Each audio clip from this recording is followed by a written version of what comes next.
Anaitaja Bwana Mtume sallallahu alayhi wa alihi wasallam, thumma yati aqwamun au thumma yajiu aqwamun au thumma yajiu qaumun. Hizi ni alfadhi zimetaadadi kwenye hadithi ya Imran.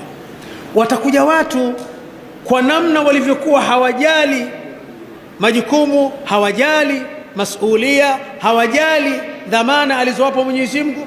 Yashhadun, watakuwa tayari kutoa ushahidi dhidi ya mwingine, watakuwa tayari kutoa ushahidi kwa maslahi ya mtu mwingine, lakini ushahidi unatolewa wala yustashhaduna.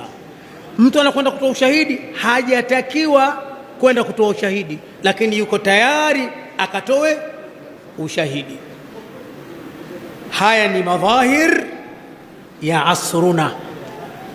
Asruna, tunaishi katika jahilia ya karne ya 20, na miongoni mwa mambo yake ya kuonekana ambayo Mtume sallallahu alayhi wa alihi wasallam alitaja, watakuja watu hizo enzi nyingine mbovu, ndo hizi zetu sisi, ila qiyami saa, yashhaduna wala yustashhadun, wanatoa ushahidi kuthibitisha jambo fulani dhidi ya mwingine, ni kwa maslahi ya kidunia tu.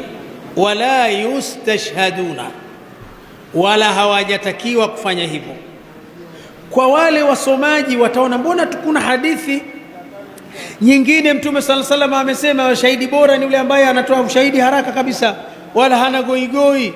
Sasa hapa tunaambiwa kumbe kujipelekesha ni dalili ya ubaya. Shahidi aliyosemwa vibaya ni yule ambaye anatoa ushahidi wala hajatakiwa kufanya hivyo. Yule kule aliyosifiwa ni yule ambaye imeonekana yeye ndio shahidi na kweli ameshuhudia, na kama atachelewa haki itapotea, akawa haraka anawasilisha ushahidi wake.